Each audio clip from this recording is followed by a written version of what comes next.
या कर्णेलेच्या बाबतीमध्ये तसं नाही घडलेलं. पेत्र देवाचं वचन सांगत असताना पवित्र आत्म्यानं या कर्णेलेची पकड घेतली. हा पवित्र आत्मा ज्यावेळेस तुमच्यामध्ये येतो तो तुम्हाला स्वस्थ बसू देत नाही. कर्णेलेच्या बाबतीमध्ये आधी त्याला पवित्र आत्मा मिळाला, मग त्यानं बाप्तिस्मा घेतला. आणि येशू काय म्हणतो माहिती का, नव्यानं म्हणजे पाण्यानं आणि आत्म्यानं जन्मल्यापासून कोणी देवाचं राज्य पाहू शकत नाही.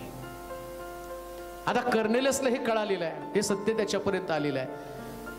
त्याला कळालं माझं जे धार्मिक जीवन आहे, माझं धार्मिक जीवन फक्त माझ्यावरती एक शिक्का धार्मिकतेचा लेबल लावण्यापुरतच मर्यादित आहे. स्वर्गामध्ये नाही त्या मला घेऊन जाणार. मग एवढा मोठा अधिकारी, इटलीच्या पलटणीमध्ये तो मोठा अधिकारी, मोठ्या पोस्टवरती तो होता, पण तरी सुद्धा देवाच्या वचनासमोर त्यानं नम्र झाला, मान तुकवली. प्रियानं, तुम्ही कोण मोठे अधिकारी आहात? आणि किती मोठा अधिकारी असलं ना तरी त्याला पाण्याखाली जावंच लागणार आहे, कारण ती देवाची आज्ञा आहे. सगळ्यात मोठा अधिकारी देव आहे, बाकी सगळे जगातले दुय्यम आहेत. याचं वर्णन जर तुम्ही बघितलं ना, तो नीतिमान मनुष्य होता.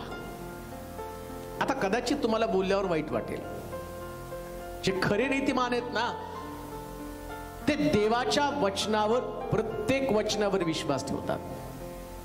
आणि जे डुप्लिकेट नीतिमान आहेत ते त्याच्यातल्या चुका, त्याच्यातले तर्क आणि वाट कुठून तरी मला मिळेल का म्हणून बाप्तिस्माच्या न घेता दुसरीकडून कुठून तरी मला पोचता येईल का, तर्क वितर्कावर जीवन जगणारे लोक आहे. कशाला बाप्तिस्मा पाहिजे, चोराचा कुठं बाप्तिस्मा झाला. आता मी तुम्हाला सांगितलं मागच्या भागामध्ये, मग तुम्हाला सांगितलं चोराचे अनुयायी का ख्रिस्ताचे अनुयायी आहेत. ख्रिस्ताचा बाप्तिस्मा झाला ना, मग चोराच्या बाप्तिस्म्यावर कशाला अडून बसलेला आहे.